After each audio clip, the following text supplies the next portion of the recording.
Small cars are dying faster than a pot plant in a university student's bedroom because as cars get more expensive to make and sell, no one really wants to spend £20,000 on something that barely has enough space to hold your mocha soy chai latte, which is a real shame because I love small cars like this Hyundai i10. It's one of the few city cars still being made alongside its sister car, the Kia Picanto. But one area where this particular i10 is much better than the Kia Picanto is it still gets a brilliant 1-litre turbocharged engine with 90 horsepower, not the asthmatic 64 horsepower thing you'll find in the rest of the range and the Kia. So this particular i10 N-Line, I think, is one of the most underrated new cars still on sale.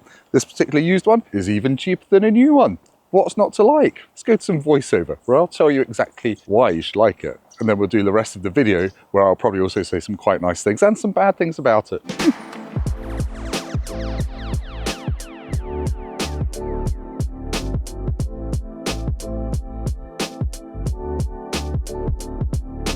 This 2024 Hyundai i10 has just 4,000 miles on the clock and it's up for sale at Motorpoint for £15,200. Admittedly, that's not cheap for a small car, but this is a top-spec N-Line version with these fancy red bits on the grille, LED headlights and that turbocharged engine. To buy it new, it would have been £19,700, so it's lost £4,500 or nearly a quarter of its value in under a year. I think that makes it a bargain. Does the i10 look cheap? Well, yes and no. With the headlights on, you can see it's got cheap halogen bulbs, but with them off, you've got LED daytime running lights, you've got the red bits down there, and you've got the 16-inch N-Line alloy wheels on this version. I think for a small car, it's got some aggression, a bit like an angry little bug that you pluck out of your salad and then secretly attaches to your thigh and drinks all your blood overnight. And then you wake up not being able to move your head. That happened to me once. Obviously, the beauty of having a small car is you can park it pretty much wherever you like. These are 3.67 meters long, and despite being a small car, Hyundai gives you a reversing camera on every single trim level of the i10, even the cheap ones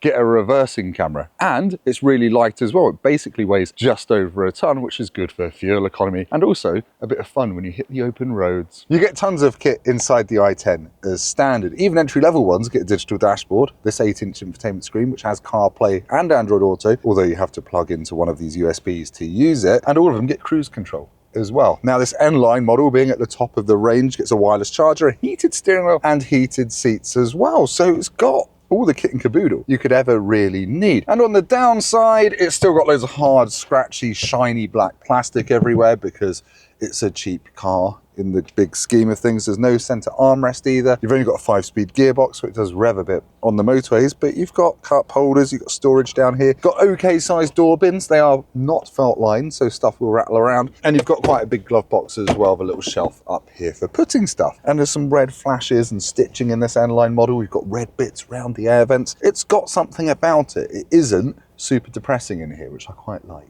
Now, this is true of both the Hyundai i10 and the Kia Picanto, but I fit in the back of them. That's my driving position. I am 6'3", and I've got a little bit of knee room, loads of foot room, and the headroom is only an issue if I lean all the way back. But for a small boxy car, that's really quite impressive. Now, the ISOFIX points are hidden behind zips, but they're reasonably easy to get to. The doors open nice and wide. You've got door bins, you've got rear electric windows. Yes, it's all hard plastic again, but honestly, there's not much to not like back here. You haven't got a USB-C, but you can just about get to the front seat USB-C that's near the handbrake there. In fact, that's probably meant for me. And there's no armrest here, but for a small, cheap car, it's pretty good. There are a few nice little details around the back of the i10 N-Line, like the red i10 badges on the C-pillars and also the daytime running lights on the back. The little signature there is quite nice. Now, boot space on all of them is 252 litres, which sounds like nothing, but it's a lot more than you get in the Toyota Aygo Cross, more than you get in the electric Fiat 500, and more than you get in the latest Mini Cooper. Yes, the parcel shelf, you have to kind of manually move out the way. It doesn't lift, but that's an okay space. We've got all of our camera kit in there. Yes, there's a big load lip, and there's a little bit of space around where the spare wheel should be under the boot floor. And if you flip all the seats down, you've got 1,050 litres of space, which is pretty useful. And obviously you've got the rear doors that you can use to access it. So for a small car, that's actually pretty banging. Bang. Cheap city car things, you have to start the i10 with a key, even with this fancy engine. And speaking of the fancy engine, I should probably talk about the normal engines that you would normally find in the i10. You can get a 1.2 litre with either 67 or 84 horsepower. They're not fast. Not that it really matters, but they've got 0 to 62 times of between 14 and 16 seconds. And in the lower powered one, you really do have to downshift to get it up certain hills. This turbocharged 90 horsepower one is much more forgiving and a lot more flexible, so don't worry about it. 0 to 60 is 10.5 seconds in this, so it's not exactly super car fast, but it is quite fun to rev out, and it's got 3 cylinders, so it's got a pleasant sort of thrummy sound to it, and it gets up to speed nice and easily. Now, because you're going to have to work it quite hard, you're going to be averaging between 40 and 50 miles per gallon, maybe even in the mid-30s if you do lots of town driving. So it's not the most efficient thing, but I do really like it. Now, you would have heard some rattling and jarring. That's because this N-Line one is on big wheels, which means it's a bit firmer over bumps than the rest of the i10 range, but doesn't get on your nerves. It's got lots of modern ADAS stuff as well, the advanced driver assistance system, so it will steer for you, it will tell you when you're drifting out of your lane, it will beep when speed limits change. You can turn all that stuff off, but just be aware it has got some modern touches that perhaps are a bit bongy.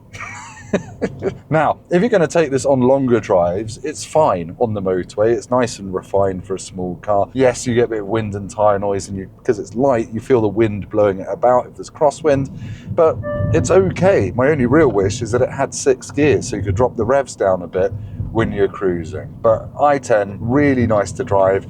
This particular one with this engine is actually really good fun on a twisty country road when you're thrashing it constantly. It is good fun, it's brisk enough, I just really like it, apart from that bonging.